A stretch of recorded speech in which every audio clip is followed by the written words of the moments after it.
నా తరఫున, తెలుగు ప్రజల తరఫున, కేంద్ర ప్రభుత్వం తరఫున హృదయపూర్వకమైనటువంటి శుభాకాంక్షలు. ఎందుకంటే తెలుగు సినీ పరిశ్రమలో అక్కినేని నాగేశ్వరరావు గారి తర్వాత మీరు పద్మవిభూషణ్ తీసుకోవడము మాకందరికీ గర్వకారణం. మీ యొక్క 45 ఏళ్ల సినీ జీవితంలో పునాది రాళ్ళు వేసుకుంటూ స్వయం కృషితో ఈరోజు ఎదుగుతూ వస్తున్నారు. ఎంతో కష్టపడి మీరు ఈ స్థాయికి చేరుకున్నటువంటి మీకు ఈరోజు కేంద్ర ప్రభుత్వం పద్మవిభూషణ్తో సన్మానించడము నిజంగా ప్రతి తెలుగు బిడ్డ గర్వపడాల్సినటువంటి అంశం అని నేను భావిస్తా ఉన్నాను. Thank you so much. Padma Vibhushan వచ్చిన ఈ సందర్భంలో మీరు అభినందించడానికి నా స్నేహితుడిగా, చిరకాల మిత్రుడిగా మీరు రావటం అన్నది నాకు చాలా చాలా సంతోషం, మిక్కిలి ఆనందంగా ఉంది. అండ్ మీ ప్రేమని, మీ అభిమానాన్ని ఆస్వాదిస్తున్నాను. Thank you so much. ఢిల్లీలో రాష్ట్రపతి చేతుల మీదుగా తీసుకుంటున్నారు కాబట్టి మేము దానికంటే ముందే మిమ్మల్ని కలవాలి, అభినందించాలనేటువంటి ఆలోచనతో ఈరోజు మీ దగ్గరికి రావడం జరిగింది. మోస్ట్ వెల్కమ్ అండి. దక్షిణ భారతదేశంలో రజనీకాంత్ గారు కానీ మీరు కానీ ఒక మంచి నైతిక విలువలతో కూడినటువంటి నటులుగా మంచి పేరు తెచ్చుకున్నారు. అంతేకాకుండా మన తెలుగు ఇండస్ట్రీస్కి వచ్చినప్పుడు తెలుగు ఇండస్ట్రీలో అప్పుడప్పుడు అనేక రకాల సమస్యలు వస్తుంటాయి, క్రైసిస్ వస్తూ ఉన్నప్పుడు ప్రభుత్వంతో కానీ మీ నటుల మధ్యలో కానీ సినిమా ఇండస్ట్రీ మధ్యలో కానీ వచ్చినప్పుడు సీనియర్ నటుడిగా, మెగాస్టార్గా అందరినీ సమన్వయపరుస్తూ మరి ముందుకు తీసుకెళ్ళేటువంటి వారు. అలాంటి మీరు ఈరోజు మరి పద్మవిభూషణ్ రావడం అనేటువంటిది మరి అందరం సంతోషించాల్సిన అంశం అని నేను భావిస్తా ఉన్నాను. ఈ ఇండస్ట్రీ లేకపోతే మేము లేవండి. మా చదివిన చదువుకు కానీ, మన బ్యాక్గ్రౌండ్కి కానీ ఏదో ఒక మారుమూల ఉద్యోగం చూసుకుంటూ ఉండాల్సిన వాళ్ళు ఈ రోజున ఇంత సెలబ్రిటీ స్టేటస్ కానీ ప్రపంచవ్యాప్తంగా ఎక్కడ మన వాళ్ళు ఉన్నా సరే అక్కడ గుర్తింపు కానివ్వండి, ఇవన్నీ రావటం అంటే కనుక కళామ తల్లి, ఆ సినిమా ఇండస్ట్రీ నాకు పెట్టిన భిక్షగా నేను ఫీల్ అవుతుంటాను. ఆ ఇండస్ట్రీ లేకపోతే ఏం లేదు. అందుకని ఇలాంటి ఇండస్ట్రీకి ప్రత్యుపకారంగా నేను ఏం చేయాలి, నాకు ఇంత స్థానం ఇచ్చిన ఇండస్ట్రీకి తిరిగి నేను ఏమి ఇవ్వగలను అనేటటువంటి ఒక గ్రాటిట్యూడ్ నుంచి మొదలైంది. క్రైసిస్ వచ్చినప్పుడు నేనేదో నా భుజం కాయాలి, నా వంతు సహాయం చేయాలి అనే ఆలోచన.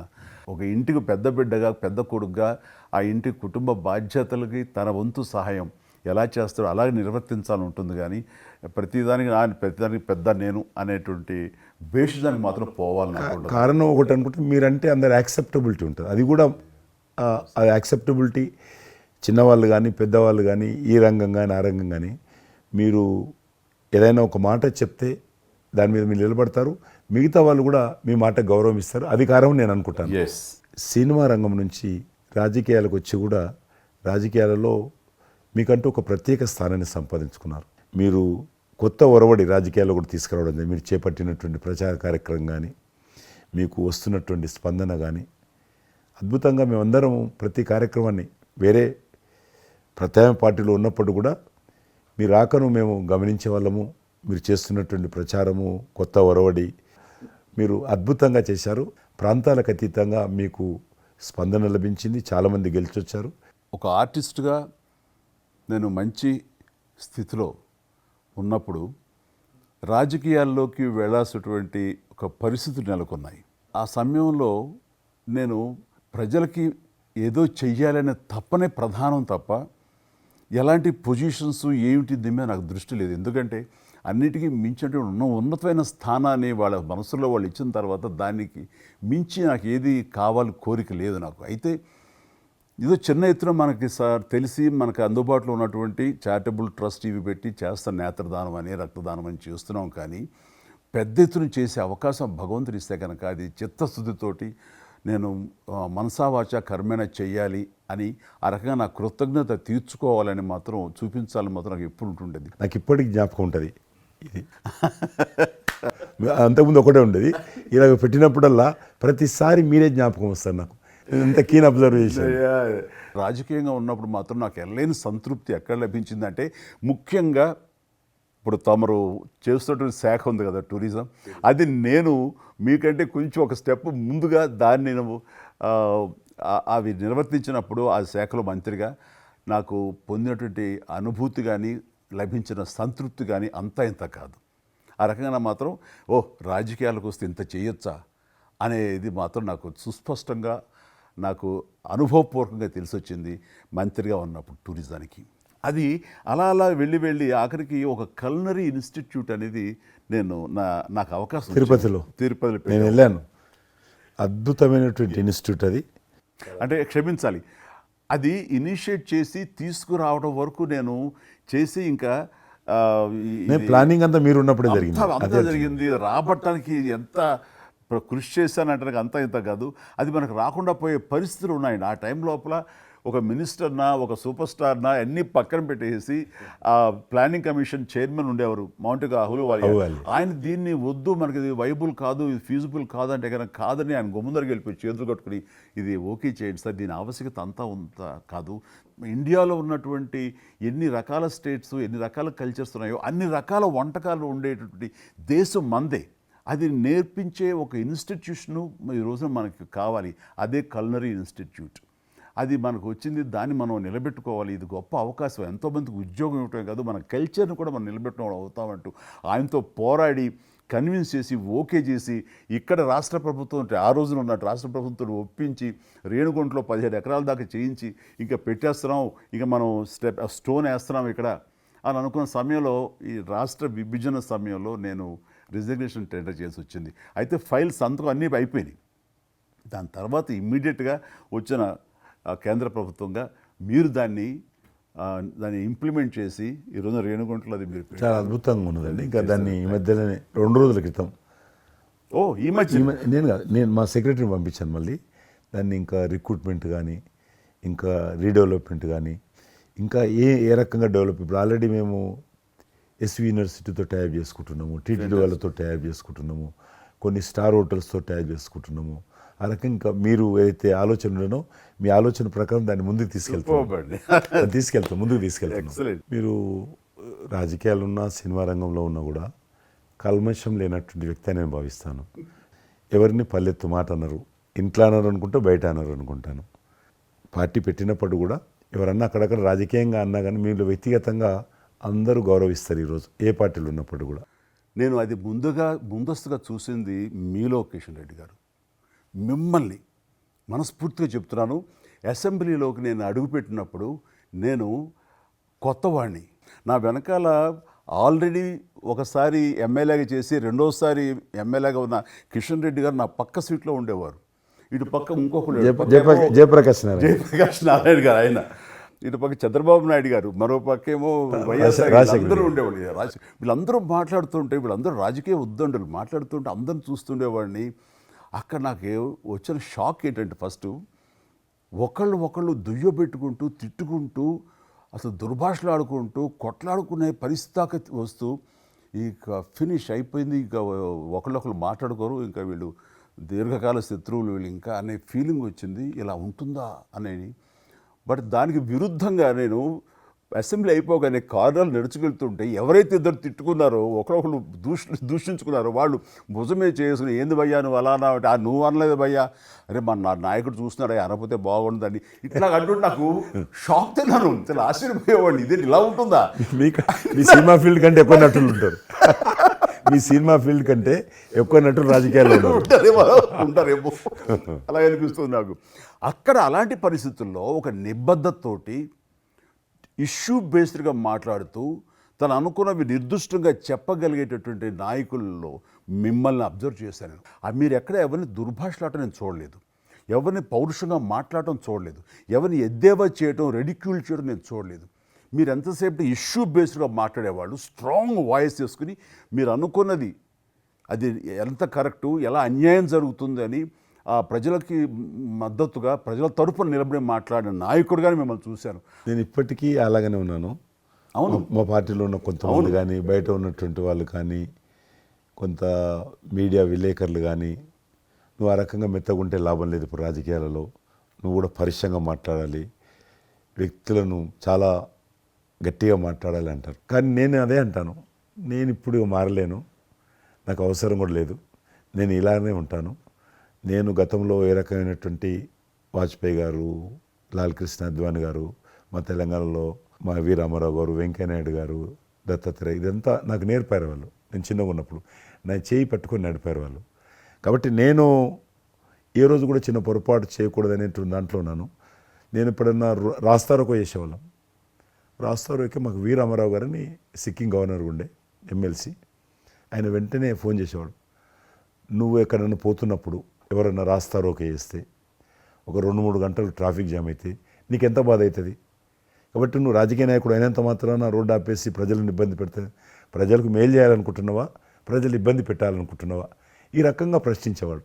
నేను ఎవరైనా ముఖ్యమంత్రులది దిష్టిబొమ్మ తగలబెడితే ముఖ్యమంత్రి తగలబెట్టొద్దు, కావాలంటే గవర్నమెంట్ తగలబెట్టు, వ్యక్తి ఆ రకం చిన్న చిన్న విషయాలు నాకు ఫ్యాంటాస్టిక్ సార్. ఈ రోజుల్లో ఎంతమంది ఇలా ఆలోచించే నాయకులు ఉన్నారు, ఎంతమంది స్టేట్స్మెన్లు ఈ రకమైన సలహా ఆ తర్వాత వచ్చే యంగ్ నాయకులకి సలహా ఇచ్చేవాళ్ళు ఉన్నారు. అవన్నీ కరువడిపోతున్నాయి. ఇవన్నీ కూడా చరిత్రలో జరిగేవంట అనే స్థితిలాగా ఉంది మీలాంటి వాళ్ళు లేకపోతే కనుక. ఈరోజు మనము స్వాతంత్రం వచ్చి 75 సంవత్సరాలైంది. ఈ 75 సంవత్సరాల్లో మనం అనేక రకాలుగా అభివృద్ధి చేసుకున్నాము, ప్రాజెక్టులు కట్టుకున్నాము, ముందుకెళ్ళాము, కొంత మెరుగైనటువంటి పరిస్థితి వచ్చింది. కానీ మన తర్వాత వచ్చినటువంటి స్వాతంత్రం వచ్చినటువంటి దేశాలు కూడా డెవలప్డ్ కంట్రీగా ఎమర్జ్ అయినాయి. మనం ఇంకా డెవలపింగ్ కంట్రీ, అభివృద్ధి చెందిన దేశంగా ఎదగలేదు. కానీ దురదృష్టం ఏంటంటే మనకు టార్గెట్ పెట్టుకోలే. ఎప్పటి లోపల మనం లక్ష్యం చేరుకుందాం అనేది ఎక్కడ కూడా పెట్టుకోలేదు. ఇంకో 75 సంవత్సరాల తర్వాత ఇట్లనే ఉన్నాం అనుకో, ఇంకో 75 సంవత్సరాల తర్వాత కూడా వెనక తిరిగి చూస్తే మనం డెవలపింగ్ కంట్రీగా ఎమర్జ్ కాము. అందుకే ఈ మధ్యలో మన కేంద్ర ప్రభుత్వము ఒక టార్గెట్ పెట్టుకుంది. ఇప్పుడు కమింగ్ 25 ఇయర్స్ ప్రపంచంలో అత్యధికమైనటువంటి యూత్ పాపులేషన్ ఇండియాలో ఉంటుంది. ఎగ్జాక్ట్లీ. కాబట్టి ఈ 25 ఇయర్స్ అమృతకాలం అంటారు దీన్ని. ఎగ్జాక్ట్లీ. ప్రధానమంత్రి కూడా అప్పుడప్పుడు అంటుంటారు ఇది అమృత కాలము. కాబట్టి ఈ 25 ఇయర్స్ మన యూత్ కానీ ప్రతి ఒక్క ఫీల్డ్ కానీ మనము ఇప్పుడు సినిమా ఫీల్డ్ అందుకు సినిమా ఫీల్డ్ 2047లో ఏ రకంగా ఉండాలి, ప్రపంచాన్ని ఏ రకంగా డామినేట్ చేయాలి, అగ్రికల్చర్ ఏ రకంగా డామినేట్ చేయాలి, ఇండస్ట్రీ ఏ రకంగా డామినేట్ చేయాలి, ఎన్జిఓస్ ఏ రకంగా పనిచేయాలి, ఆర్థిక వ్యవస్థ ఏ రకంగా ఉండాలి, ఆ రకంగా ఎవరికి వారు 140 కోట్ల మంది మనం అనుకొని 2047 లోపల 100 సంవత్సరాల స్వాతంత్ర పండుగ జరుపుకుంటాము. ఆ రోజుకు మనం అభివృద్ధి చెందిన దేశంగా ఎదగాలి. ఇంకొక మాట అంటారు ప్రధానమంత్రి గారు, అప్పుడు ఏ పార్టీ ఉంటుందో అధికారం మనకు అనవసరం. అప్పుడు ఎర్రకోట నుంచి ఏ ప్రధానమంత్రి ఏ వ్యక్తి జాతీయ పతాకం ఆవిష్కరిస్తారో మనకు సంబంధం లేదు, ఎవరైనా ప్రజలు అనుకుంటారు. కానీ ఆ రోజుకు మన దేశం ప్రపంచంలో డెవలప్డ్ కంట్రీ స్థాయికి ఎదిగి 3, 4, 5 ఉంటే అట్లో మన దేశం ఉండాలి అనేది అని ఈరోజు మనం అందరం ఒక లక్ష్యంగా పెట్టుకొని ముందుకెళ్తే యూత్ ఏదైతే అంటున్నారో మీరు, ఆ యూత్ కూడా మరి వాళ్ళ జీవితం సాఫల్యం చెందినట్టు అవుతుంది. ఇప్పుడు డెవలప్డ్ కంట్రీస్లో మనది ఆర్థికంగా చూసుకుంటే కనుక ఆర్థిక వ్యవస్థగా మనది 5వ కంట్రీగా డెవలప్ అయింది. లార్జెస్ట్ ఎకానమీ ఈ మధ్య కాలంలో, ఈ మధ్య సంవత్సరాల్లో, ఒక దశాబ్ద కాలం లోపల. ఇప్పుడు వచ్చే 5 సంవత్సరాల్లో మనం థర్డ్ ప్లేస్ చేరుతాం. ఇప్పుడు యూకే లాంటి మనల్ని పరిపాలించి ఆక్రమించుకొని పరిపాలించినటువంటి బ్రిటన్ కూడా వెనకకి నెట్టేసి 5వ స్థానానికి వచ్చేసి వచ్చేటువంటి 5 సంవత్సరాల్లో ఖచ్చితంగా మనం 3వ స్థానంలోకి లార్జెస్ట్ ఎకానమీ కంట్రీగా మనం ఎమర్జ్ అవుతాం. 100%. అవన్నీ ఇప్పుడు జరుగుతున్నటువంటి ఈ యొక్క డెవలప్మెంట్స్, ఈ ఆర్థిక సంస్కరణలు ఇవన్నీ చూస్తుంటే ఖచ్చితంగా ఆ రోజు ఎంతో దూరం లేదు మీరు చెప్పినట్లుగా. మీ తెలిసి మధ్యలో G20 సమావేశాలు నిర్వహించినప్పుడు నేను మీతోటే మాట్లాడాను. శ్రీనగర్ అంటే ఎట్లా ఉండను పరిస్థితి తెలుసు. ఈ టూరిజం మినిస్ట్రీకి 4 మీటింగ్లు అవుతాయి. ఒక మీటింగ్ అక్కడ పెట్టాలని నిర్ణయించుకున్నప్పుడు ప్రధానమంత్రి అన్నారు, సినిమా ఫీల్డ్ మీద చర్చించండి. ఎందుకంటే సినిమా ఫీల్డ్ ఎక్కువగా షూటింగ్లు చేసేవాళ్ళు. మేము చిన్నగా ఉన్నప్పుడు జమ్మూ కాశ్మీర్ వెళ్ళలేదు ఎవరం కూడా. కానీ దేశంలో ఉన్నటువంటి కోట్లాది మంది కాశ్మీర్ అందాలను చూశారు సినిమాల కారణంగా. ఎవరు పోలేదు అక్కడికి, కానీ చూశారు. కాబట్టి ఆ సినిమా ఫీల్డ్కి సంబంధించినటువంటి సెషన్ పెట్టాలి మీరని చెప్పి ప్రధానమంత్రి గారు చెప్పి ఆయన ఆదేశించిన తర్వాత ఈ సినిమా ఫీల్డ్కి సంబంధించి అన్ని దేశాలకు సంబంధించినటువంటి ప్రముఖులందరినీ కూడా ఆహ్వానించాం. అప్పుడు మేము మీటింగ్ పెట్టాలంటే పాకిస్తాన్ అన్ని దేశాలకు లెటర్స్ రాసింది, చైనా లెటర్స్ రాసింది, టెర్రరిస్ట్ ఆర్గనైజేషన్స్ అన్నీ కూడా హెచ్చరించాయి. జమ్మూ కాశ్మీర్కి వస్తే Kashmir is a disputed place అది, కాబట్టి ఎవరు రావద్దు, వస్తే మాత్రము ఏమైనా అవుతే మాకు సంబంధం లేదని పాకిస్తాన్ కూడా అందరూ హెచ్చరించారు. బట్ ప్రైమ్ మినిస్టర్ చెప్పాడు, ఎట్టి పరిస్థితుల్లో మీటింగ్ పెట్టి తీరాలి, నువ్వు నాకు అనవసరం, నీకేం కావాలో నేను అన్ని ఏర్పాటు చేస్తాను. ఆ తర్వాత నేను మీతో మాట్లాడి ఆ రోజు అప్పుడే కాశ్మీరు అనగానే మీరు కాశ్మీరు లోయల్లో కన్యాకుమారి ఇలాంటి సాంగ్స్ ఎన్నో మాకు గుర్తుకొచ్చినాయి. అలాంటిది మళ్ళీ మీరు మీ పార్టిసిపేషన్ ఉంటే బాగుంటుంది అనుకున్నప్పుడు ఆ టైంలో నేను రాలేని పరిస్థితిలో రామ్ చరణ్ వస్తే బాగుంటుంది, అతను triple R cinema Oscar award వచ్చింది. తోటి తను మంచి ఆస్కార్ అవార్డు వచ్చింది, బాగుంటుంది, ప్రధానమంత్రి గారు చెప్పాను. అప్పుడు అందరూ ఫారినర్స్ డెలిగేట్స్ అందరూ కూడా ఏ సినిమా సాంగ్ అది నాటు నాటు నాటు నాటు సినిమా డాన్స్ చేశారు అక్కడ. డాన్స్ చేశారు వాళ్ళు. ఎవరు మన కొరియన్ కొరియన్ మినిస్టర్.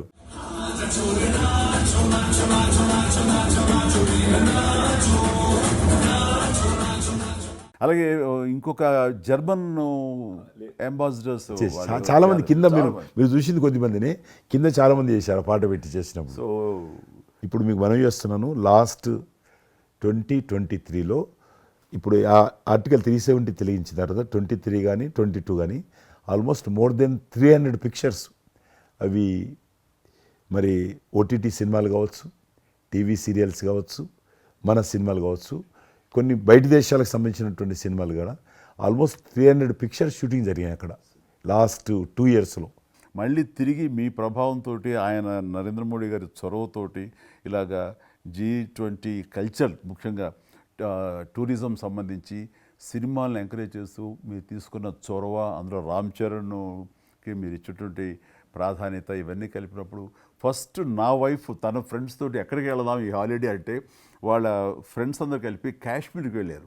అన్నిటికీ మించి మన భారత జాతీయ జెండా రెపరెపలాడుతున్నది.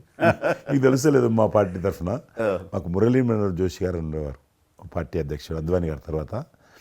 ఆయన కన్యాకుమారి నుంచి కాశ్మీర్ వరకు యాత్ర తీశాం. ఏంటో తెలుసా డిమాండ్? అక్కడ శ్రీనగర్లో జాతీయ పతాకం ఎగరడం, దానికోసం ఉద్యమం. చూడండి, ఒక జెండా ఎగరడం కోసం. ఆడికి మిలిటరీ మధ్యలో, పోలీస్ ఫైరింగ్ల మధ్యలో ఒక జెండా మేము జమ్మూ కాశ్మీర్ కానీ ఆపేశారు మమ్మల్ని. అక్కడ నుంచి విమానం, మిలిటరీ విమానంలో తీసుకుపోయి ఆయన ఒక్కరిని అక్కడ జెండా ఎగిరినట్టు చేసి మనకు తీసుకొచ్చారు. దల్ లేక్ అని ఉంది అక్కడ, ఉన్నది కదా. మొన్న 15th ఆగస్ట్, ఇంతకుముందు 15th ఆగస్ట్ ఏదైతే మనము 70 సంవత్సరాల పండుగ జరుపుకున్నాము, 50,000 మంది అమ్మాయిలు అబ్బాయిలు స్కూల్ పిల్లలు అందరూ చేతులలో 3 రంగుల పతాకాలు పట్టుకొని దల్ లేక్ చుట్టూ ఊరేగింపు చేశారు. అది మార్పు. ఇంకొకటి నాకు సంతోషం ఏంటంటే, మీరు రాజకీయాలకు రాకముందే మీకంటూ ఒక ప్రత్యేక స్థానం సర్వీస్ యాక్టివిటీలు, చిరంజీవి చారిటబుల్ ట్రస్ట్ చాలా పెద్ద ఎత్తున చేయడం అనేటువంటిది నిజంగా అది చాలామందికి ఆదర్శమైంది. మిమ్మల్ని చూసిన తర్వాత చిరంజీవి గారు పెట్టిన అంత పెద్ద నటు పెట్టడం మనం చేయకూడదని వాళ్ళ స్థాయిలో పెట్టినటువంటి చాలా సంస్థలు మీ నుంచి స్ఫూర్తి తీసుకొని పెట్టారనేది నాకు తెలిసిన వాళ్ళు కూడా చాలామంది చెప్పారు. కాబట్టి అది గొప్ప విషయం. మీకు ఎందుకు వచ్చింది ఐడియా? అది ఏదైనా సరే ముందు మన మనసులో తిరిగి ప్రత్యుపకారంగా ఏదైనా చెయ్యాలి అనే భావం ఒకటి ఉంటేనండి అవకాశాలు ఎదురుగా ఉంటాయండి మన ఎదురుగా. అలా చూసినప్పుడు ఆ టైంలో రక్తం దొరకక చనిపోయేవాళ్ళు చాలామంది ఉన్నారు. అది గర్భస్రావంతో, డెలివరీ సమయంలో, యాక్సిడెంట్ సమయంలో కొంతమంది క్షతగాతులు, అట్లాగా లుకేమియా కానివ్వండి, క్యాన్సర్ కానివ్వండి, ఇలాంటివి తలసేమియా కానివ్వండి, ఇలాంటి చాలామంది ఉన్నారు. ఇంతమంది జనాభా ఉన్న ఈ దేశంలో రక్తం ఇచ్చేవాళ్ళు లేకుండా పోయారు. ఎందుకంటే రక్తం అనేది ల్యాబుల్లో తయారు చేసేది కాదు, ఒక మనిషి మరొక మనిషికి దానం ఇస్తేనే జరిగేది. సో ఆ మాత్రం ఆల్టర్నేటివ్ లేదు, ప్రత్యామ్నాయం లేదు. సో ఇది కేవలం మంచి మనసుతోటి ఉండేవాళ్ళు ఇచ్చేదే. వాళ్ళు మోటివేట్ చేయాలంటూ నేను ఏం చేస్తానంటే, నా ఫ్యాన్స్ని ఫస్ట్ మోటివేట్ చేద్దామని దీని ఆవశ్యకత చెప్పడం కోసంగా షార్ట్ ఫిల్మ్స్ కానివ్వండి, ఎక్కడ పెడితే అక్కడ నేను ఇవ్వటం మొదలుపెట్టేసరికి ఈ రోజున రక్తం ఇవ్వటం కోసంగా ముమ్మరంగా ముందుకు రాగలుగుతున్నారు అంటే దాన్ని ఇనిషియేట్ చేసింది, దానికి ముందస్తుగా దాన్ని మోటివేట్ చేసింది నేను అని చెప్పుకోవడానికి నాకు గొప్ప విషయం అండి. కానీ మీరు ఒక ఉద్యమంలాగా తయారు చేశారు దాన్ని, ఒక మూమెంట్ లాగా తయారు చేసి మిషన్కి hats off to my fans and motivate అయిన ధర్మాత్ములు, మంచి మనసు ఉన్న వాళ్ళు ఎంతోమంది ముందుకు వచ్చారు. వాళ్ళందరికీ కూడా ఈ సందర్భంగా చేతులెత్తి నమస్కరిస్తాను. ఇక్కడ మీ గురించి నేను ఇంకోటి విన్నాను, మీరు ఏదైతే నా సేవా కార్యక్రమాల గురించి మీరు ప్రస్తావించారో అదే సమయంలో నేను కోవిడ్లో కూడా నేను కొంచెం యాక్టివ్గా ఉండి మా కార్మికులకి సంబంధించి 3 నెలల పాటు 4 నెలల పాటు నా మిత్రుల సహకారంతో నేను కొంత అమౌంట్ తోటి సినిమా ఫీల్డ్లో పనిచేస్తున్నటువంటి బాయ్, ఆఫీస్ బాయ్ నుంచి మొదలు పెడితే టెక్నీషియన్స్ వరకు కూడా మీరు చాలా పెద్ద ఎత్తున చాలా మందికి నేను గ్రాసరీస్ ఇవ్వగలిగాను వాళ్ళకి బయటికి రాని పరిస్థితిలో.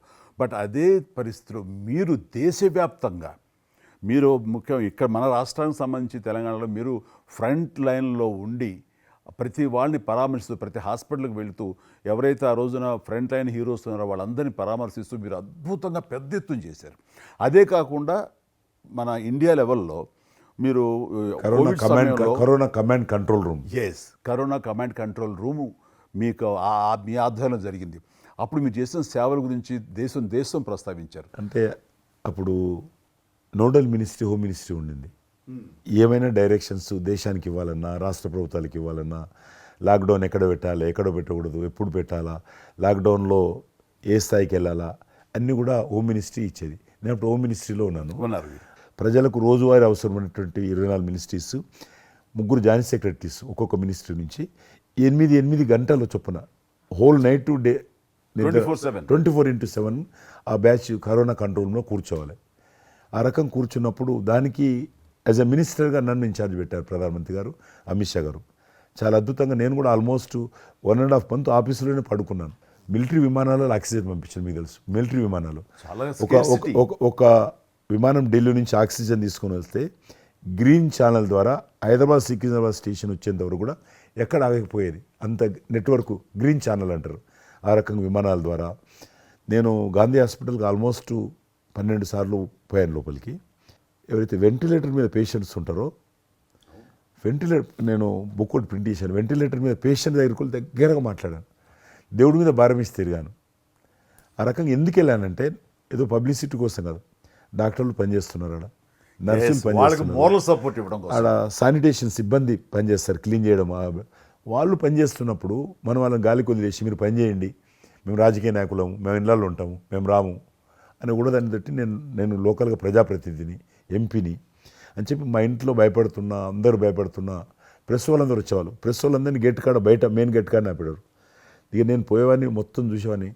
ఆ సూపరింటెండెంట్ కూడా నాతో పాటు లోపలికి వచ్చేవాడు ధైర్యం చేసి నేను వెళ్ళినప్పుడు.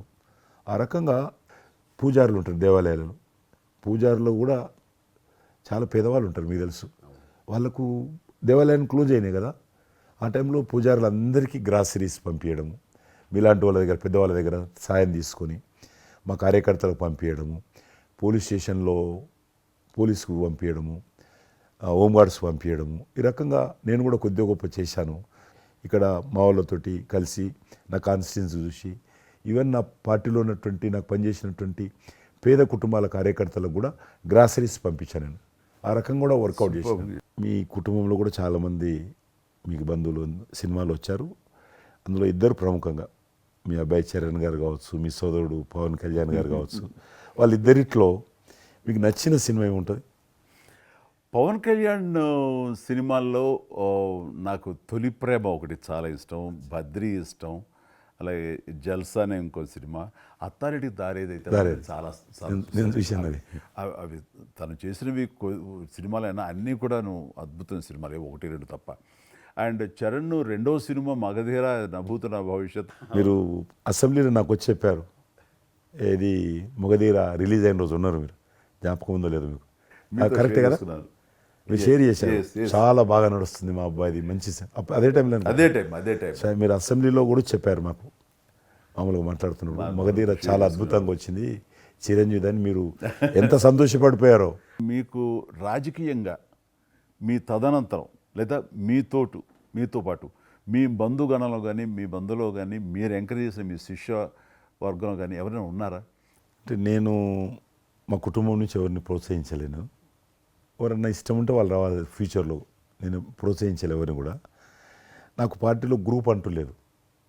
అందరూ పార్టీ కార్యకర్తలందరూ నా గ్రూపే, పార్టీయే నా జెండా. ఆ రకంగా నేను ఎవరిని వ్యక్తిగతంగా నా మనిషిని ప్రోత్సహించుకోవడము, లేకపోతే మా కుటుంబ సభ్యులను ప్రోత్సహించడం అనేటువంటిది, ఎవరైనా రాజకీయాలు అంటే వాళ్ళ స్వేచ్ఛ, మనం బలవంతంగా తీసుకొచ్చి నిలబెట్టారు అనేది నేను జనాలు కూడా అనుకోలేదు ఇప్పటివరకు అయితే. ఈ ఫ్యూచర్ ఏమైతే చెప్పలేను ఇప్పటికైతే. మీరు ఒక గ్రూపు, నా కార్యకర్తలు నా గ్రూప్ అని మీరు అంటే నాకు ఒక విజువల్, ఒక ఫోటోగ్రాఫ్ గుర్తుకొస్తుంది. మీరు వైట్ హౌస్ ముందు మీరు కొంతమంది కార్యకర్తలు అలా ఉన్నారు, కానీ వాళ్ళు నిశ్చితంగా చూస్తే నరేంద్ర మోడీ గారు ఉన్నారు ఆ టైం లోపల. మీకు అప్పటి నుంచి కూడా నరేంద్ర మోడీ గారితో సత్సంబంధాలు ఉండేవా?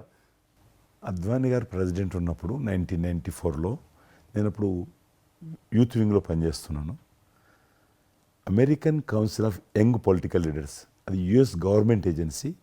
వాళ్ళు ఏం చేసేవాళ్ళంటే కొన్ని ముఖ్యమైనటువంటి దేశాల నుంచి అప్పుడప్పుడు యూత్ డెలిగేషన్, పొలిటికల్ పార్టీకి సంబంధించినటువంటి యూత్ డెలిగేషన్, యంగ్ లీడర్స్ అంటారు, యంగ్ లీడర్స్ని పిలిచి మా దేశం ఏ రకంగా అభివృద్ధి చెందుతుందో మీరందరూ చూసి మీరు మీ దేశాల్లో మాకు దేశం గురించి ప్రచారం చేయాలి. వాళ్ళ కాన్సెప్ట్ అది. అద్వాని గారు ముగ్గురిని సెలెక్ట్ చేశారు. నన్ను హైదరాబాద్ నుంచి, తెలంగాణ ఉమ్మడి రాష్ట్రం ఆంధ్రప్రదేశ్ నుంచి, కర్ణాటక నుంచి అనంత్ కుమార్ అని చనిపోయారు. మినిస్టర్ ఉండేవారు, సివిల్ అవియేషన్ మినిస్టర్ ఉండేవాడు, కల్చర్ మినిస్టర్. ఆయన చనిపోయారు మధ్యలోనే.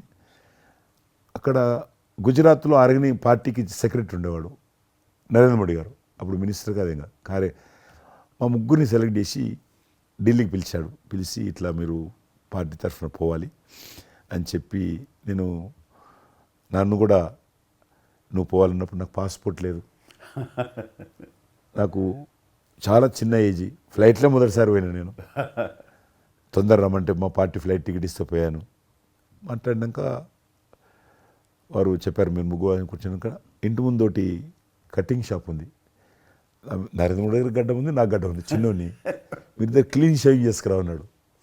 నరేంద్ర మోడీ ఇంటి మా అమ్మ పోయిన క్లీన్ నాకు చూపించాలండి. మళ్ళీ వచ్చి మళ్ళీ పోయి క్లీన్ షేవింగ్ చేసుకొని నరేంద్ర మోడీ గారు మేము ఇద్దరం, ఎందుకనంటే అయినా మీరు పార్టీ రిప్రజెంట్ చేయడం లేదు, మీరు ఇండియాని రిప్రజెంట్ చేస్తున్నారు, టైంకి రావాలా, టైంకి పోవాలని చెప్పి మమ్మల్ని పంపించిన తర్వాత నరేంద్ర మోడీ గారు మీరు చూడండి ఆ ఫోటోలో ఆయన సంఖ్యకు బ్యాగ్ ఉంటుంది, ఆ బ్యాగులో పుస్తకము పెన్ ఉంటుంది.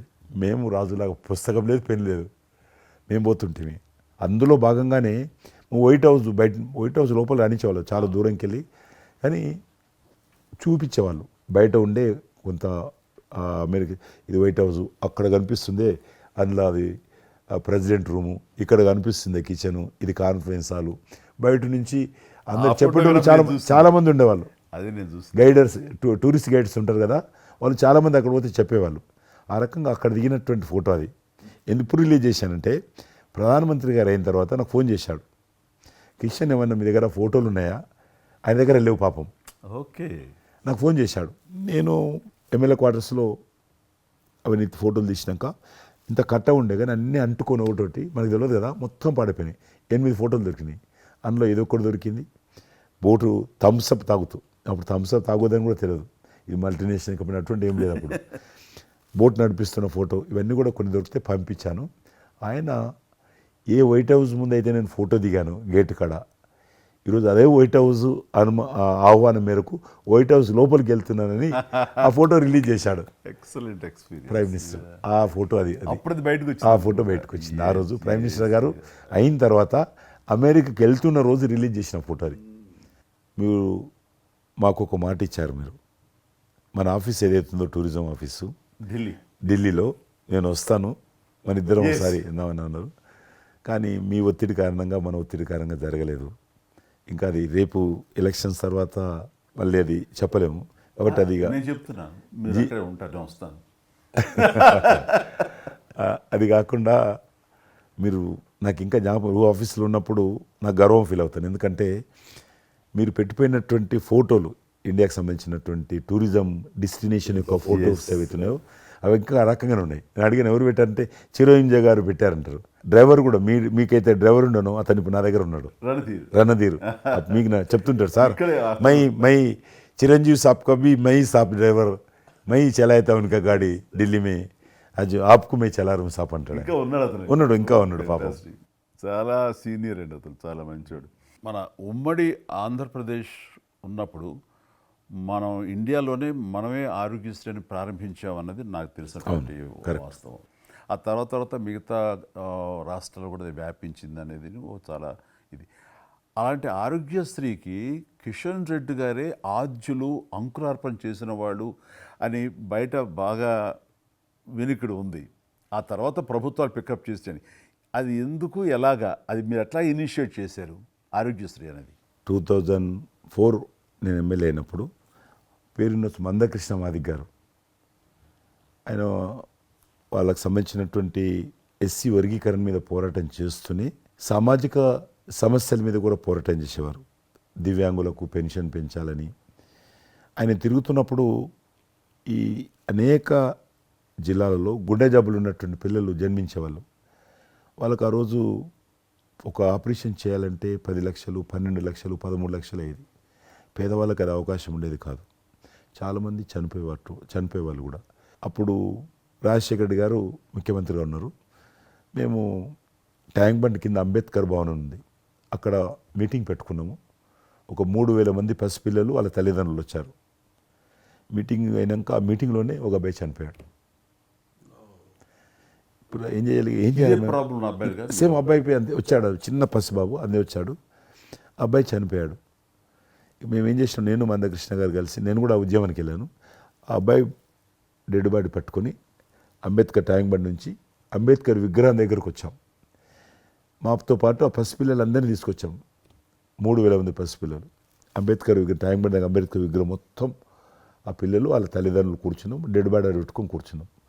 ఎట్టి పరిస్థితుల్లో రాష్ట్ర ప్రభుత్వము ఈ అందరికీ కూడా ఉచితంగా చిన్నపిల్లలందరూ కూడా ఆపరేషన్ చేయించాలి, ప్రైవేట్ హాస్పిటల్లో కానీ ఎక్కడైనా వాళ్ళ ఇష్టం చేయించాలి, వీళ్ళ ప్రాణాలు కాపాడాలని డిమాండ్ తోటి కూర్చున్నాం. 11 గంటలకు కూర్చున్న తర్వాత రాజశేఖర రెడ్డి గారు దురదృష్టం ఆ రోజు ఢిల్లీకి వెళ్ళిపోయాడు. ఢిల్లీలో ఉన్నాడు. బట్ ఢిల్లీ నుంచే ఫోన్లో మాట్లాడాను నేను. మాట్లాడి నేను తర్వాత ఆలోచిస్తాం, మీరు అట్లా చేయొద్దు, ఎందుకంటే మమ్మల్ని లాఠీ చేయడానికి వీలేదు, పసిపిల్లలు, గుండె జబ్బులు ఉన్న పిల్లలు, మమ్మల్ని నెట్టేయడానికి వీలేదు పోలీసులు కూడా విచిత్రమైన పరిస్థితి, ఆందోళన, ఉద్యమం చేస్తున్నాం మేము, చాలా డెడ్ బాడీ పెట్టుకొని ఉన్నాం, ఏం చేయాలో పోలీసులకు తోచది. ముఖ్యమంత్రి గారు అన్నప్పుడు రాజశేఖర్ గారు మా మెడ మీద కత్తి పెట్టి మీరు ఈ రకంగా దబాయిస్తున్నారు, ఏమని అనుకోండి సార్, మీరు కృష్ణ గారు చాలా గట్టిగా ఉన్నారు, ఏమని అనుకోండి, మీరు ఎట్టి పరిస్థితుల్లో ఇది చేయాలని చెప్పి మేమిద్దరం కదలలే. రాత్రి ఆల్మోస్ట్ 10 o'clock మళ్ళీ ముఖ్యమంత్రి గారు ఫోన్ చేసి, మీరు మాట చెప్పడం కాదు ఆర్డర్ రావాలను, వీళ్ళందరికీ ఫస్ట్ మేము రాష్ట్ర ప్రభుత్వం తరఫున గుండె జబ్బులు ఉన్నటువంటి పిల్లలందరికీ ఎంత డబ్బు అయినా ఖర్చు అయినా సరే మేము ఆపరేషన్ చేయిస్తానని చెప్పి ఢిల్లీ నుంచి మాట ఇచ్చి ఆర్డర్ తీసి మా చేతులు పెట్టినాక మేము పిల్లలందరినీ తీసుకొని వెళ్ళిపోయినాం, ఫస్ట్ పిల్లలు వాళ్ళ తల్లిదండ్రులు. ఆ తర్వాత మళ్ళీ ముఖ్యమంత్రి గారు వచ్చిన తర్వాత మళ్ళీ మీటింగ్ పిలిచాడు మమ్మల్ని. పిలిచి ఈ రకంగా చేయడం తప్పు, మీరు నన్ను బెదిరించారు, బ్లాక్మెయిల్ చేశారు, ఆర్డర్ చేశారు, ఏమని అనుకోసారి మేము ప్రజల పిల్లల ప్రాణాలు కాపాడడం కోసం చేశాం తప్ప మీకు వ్యతిరేకంగా కాదు, ఇంకొకరు కాదు. అందులో బాబు చనిపోయాడు. తర్వాత ముఖ్యమంత్రి ఆలోచన చేసి డాక్టర్లను పిలిచి ఎట్లా చేద్దాము, అప్పుడు సర్వే చేయించాడు. వాళ్ళు గ్రామ పంచాయతీలో సర్వే చేస్తే 2 లక్షల మంది పిల్లలు ఉన్నారు ఒక్క ఆంధ్రప్రదేశ్లోనే. ఉభయ రాష్ట్రాల్లో గుండెకు జబ్బు హోళ్ళు ఉండి పుట్టినటువంటి వాళ్ళు 2 లక్షల మంది పిల్లలు ఉన్నారు.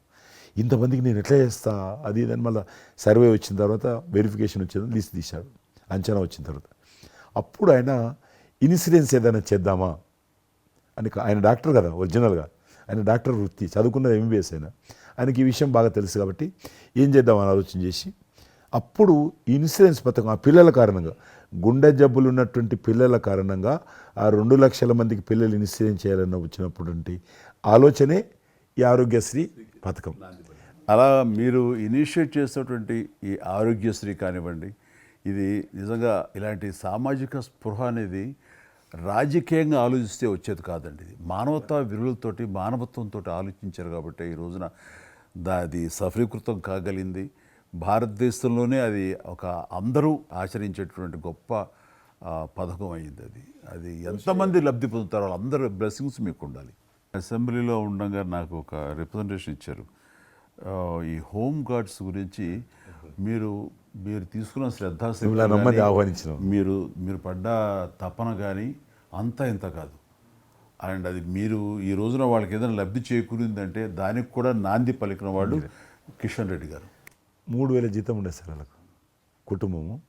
వాళ్ళు 12 గంటలు, 13 గంటలు, 14 గంటలు ఇప్పుడు ట్రాఫిక్ చేస్తుంటారు కదా, వాళ్ళు 12 గంటలు దుమ్ము ధూళి ఎండలో వాళ్ళు ఇట్లా ఏలు పెడితే మొత్తం మన చేయి నల్లగవుతుంది, అంత మట్టి కాలుష్యంతో ఉంటారు వాళ్ళు. రోజు వాళ్ళు ఇచ్చే బట్టలు తెల్ల షర్ట్ వేసుకోవాలి, వాళ్ళు కాకి ప్యాంట్ వేసుకోవాలి.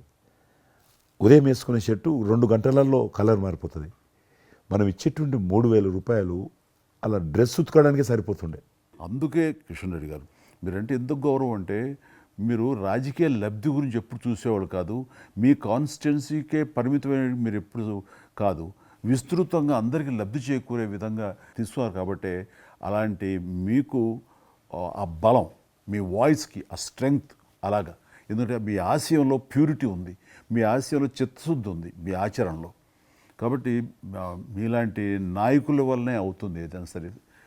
జనవరి 22 నాడు నేను టీవీలో చూశాను. నేను మీరు అయోధ్యలో రామమందిర నిర్మాణంలో మీ దగ్గర కెమెరాలు పెట్టడము, మీరు కామెంట్ చెప్పడము, మిమ్మల్ని పిలవడము, మీరు పోవడము, మీరు ఆ రోజు టీవీలో దేశమంతా అన్ని టీవీలు మాట్లాడాయి.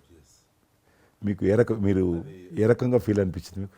అది హనుమాన్ని ప్రార్థించే ఆయన మా కులదైవంగా చూసిన మాకు రామచంద్రుడు ఆ నామమే మాకు ఒక రకమైన గొప్ప స్ఫూర్తి మాకు.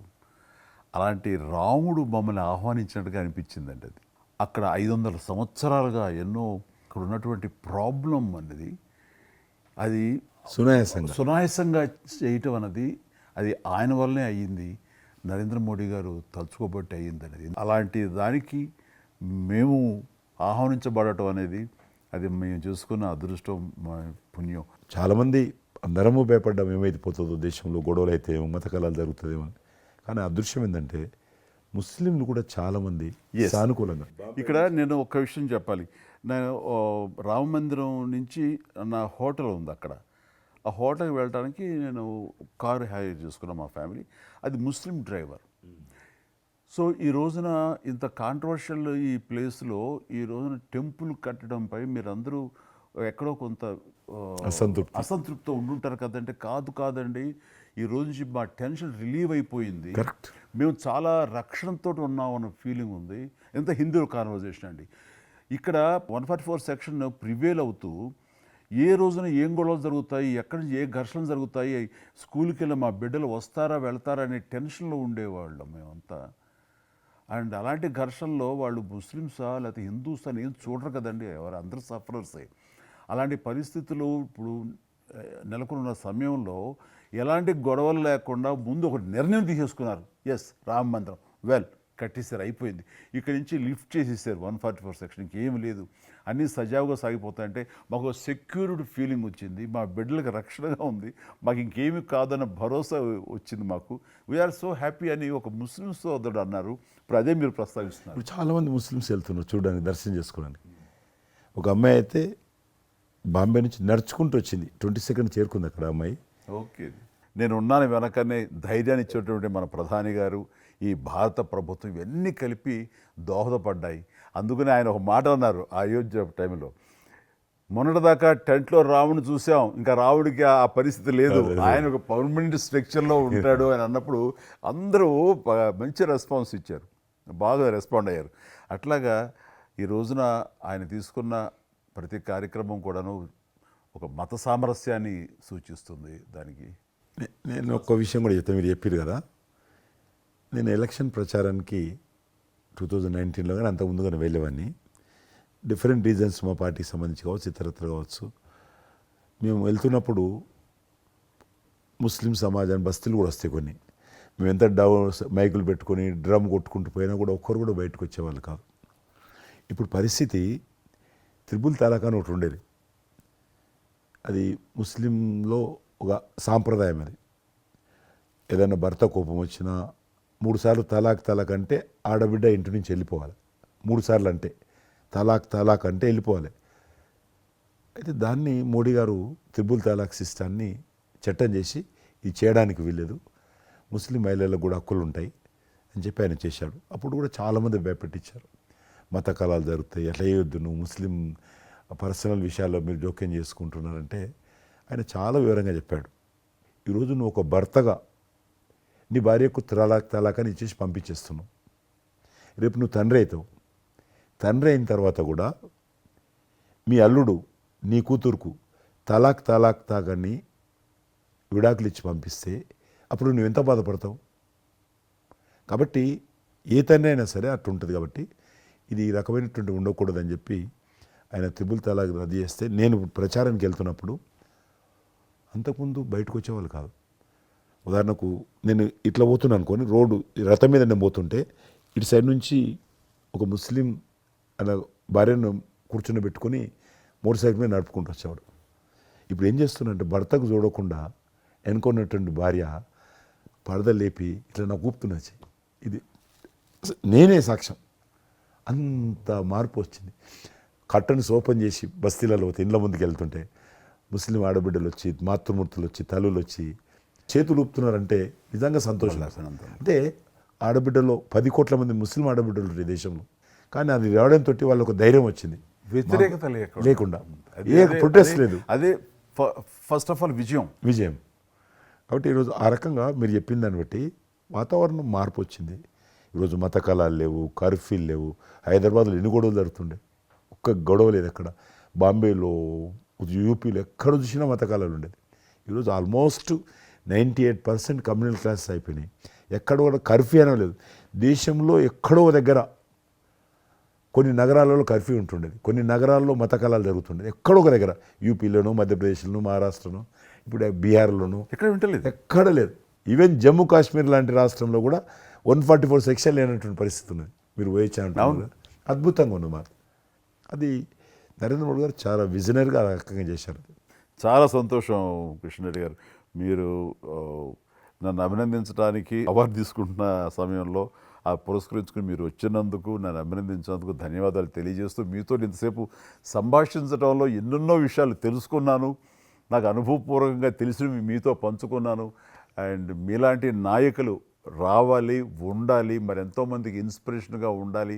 మీ ఆశయాలు, మీ ఆచరణలు, మీ సమస్య పరిష్కార మార్గాలు, అలాగే మీ నాయకుల యొక్క ఆయన ఆశయాలు, ఆయన యొక్క మార్గదర్శకంగా మీ ముందుండి మిమ్మల్ని ముందు నడిపించే విధంగా, తద్వారా అందరూ కలిసి భారతదేశాన్ని మీరు చెప్తున్నట్టుగా అభివృద్ధి చెందిన దేశాల్లో ఒక దేశంగా పెట్టే స్థితికి మనం వెళ్ళాలనే ఆశాభావం మీ అందరితో పాటు నాకు ఉంది. అండ్ మరొకసారి మీకు ధన్యవాదాలు. తప్పకుండా మీరు జీవితంలో ఇంకా మరెన్నో మెట్లెక్కాలి. ఇంకా మీకు మంచి భవిష్యత్తు ఉంది. ఇటు సినిమా రంగానికి సేవ చేయాలి, అటు సమాజంలో కూడా సేవ చేసేటువంటి అనేక రకాల, సమాజం అంటే ఒక రాజకీయాలే కాదు, అనేక రకాలుగా మీరు చేస్తూ ఉన్నారు ఇప్పటికీ. కాబట్టి రేపు భగవంతుడు ఏం చేస్తారో ఎవరి చేతుల్లో లేదు. కాబట్టి మీరు నిండా నూరేళ్ళు ఉండి ఈ దేశానికి, ఈ ప్రజలకు సేవ చేయాలని నేను మనస్ఫూర్తిగా కోరుకుంటూ, మరొకసారి పద్మవిభూషణ్ అందుకుంటున్న సందర్భంగా మీరు నా హృదయపూర్వకమైనటువంటి శుభాకాంక్షలు. Thank you. అలాగే మీకు ఈ ఎన్నికలు విజయవంతం కావాలని మనస్ఫూర్తిగా కోరుకుంటూ, ఖచ్చితంగా మీరు మళ్ళీ ఏ మినిస్ట్రీలో ఉంటారో, ఎక్కడ ఉంటారో అనేది నాకు మన చేతుల్లో తెలుస్తుంది. అండ్ వచ్చి మిమ్మల్ని అలా కలుస్తాను, నేర్చిన మాట ప్రకారం. ఆల్ ద వెరీ బెస్ట్ అండి. Good luck.